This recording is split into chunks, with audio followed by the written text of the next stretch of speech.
včelárov, učení, nový stanový, starý stanový, zarastený, pašulky,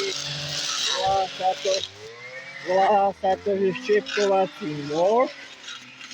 Vyrába to Štýl, vyrábajú to aj iné značky, s týmito som ale spokojný. Sú zahnuté do dola, tým pádom z jednej strany ostrie. Rozmrví ti to fakt na štiepku. Musíte mať kroviňák silnejší od 350.